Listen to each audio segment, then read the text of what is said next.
நண்பர்களே, நான் போன வீடியோவில் கேட்டிருந்தேன் யாரெல்லாம் இந்த சம்மர் டைமில் ஃபிஷ் வளர்க்க ரொம்ப கஷ்டப்படுறீங்கன்னு. ஸோ அதுக்கு நிறைய பேர் கமெண்ட் பண்ணியிருந்தீங்க.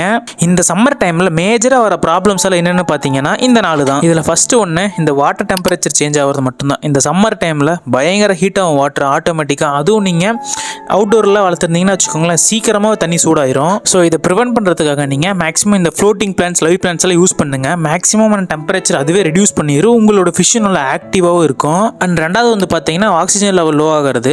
இதுக்கு ரொம்ப சிம்பிளாக அந்த அக்வாரியம் கிடக்கிற ஃபில்டர்ஸ் யூஸ் பண்ணாலும் ஆக்சிஜன் லெவல் மெயின்டைன் ஆகும். வாட்டர் குவாலிட்டி மட்டும் கண்டாமினேட் ஆகாமல் பார்த்துக்கோங்க. அப்புறம் மேஜராக வர ப்ராப்ளம் பார்த்தீங்கன்னா இந்த டிசீஸ் அவுட் பிரேக் தான். அதாவது இந்த ஃபிஷ்ஷுக்கெல்லாம் பார்த்தீங்கன்னா வச்சுக்கலாம், இந்த ஃபின்னினருக்குலாம் ஒயிட் ஸ்பாட் மாதிரி வரும். அதெல்லாம் வந்து இந்த ராக் சால்ட் யூஸ் பண்ணி மேக்ஸிமம் கியூர் பண்ணிடலாம். நேச்சுரல் ரெமடிஸ் இதெல்லாம் தான். அப்புறம் இந்த அக்வாரியமில் கிடைக்கிற ப்ளூ மெடிசன் யூஸ் பண்ணாலே மேக்ஸிமம் கியூர் ஆயிரும். என்னதான் இதெல்லாம் யூஸ் பண்ணாலும் ஒரு சில ஃபிஷ் டெட் ஆகிறதுக்கு நிறைய சான்சஸ் இருக்கு. ஃபைனலாக ரொம்ப இம்பார்ட்டன்டான ஒன்றும் கூட இந்த ஓவர் ஃபீடிங் தான். குழந்தைங்க ஆசைப்படுறாங்க, மீன்களும் போட போட சாப்பிட்டே இருக்குன்னு சொல்லிட்டு ஓவர் ஃபீடிங் பண்ணாதீங்க.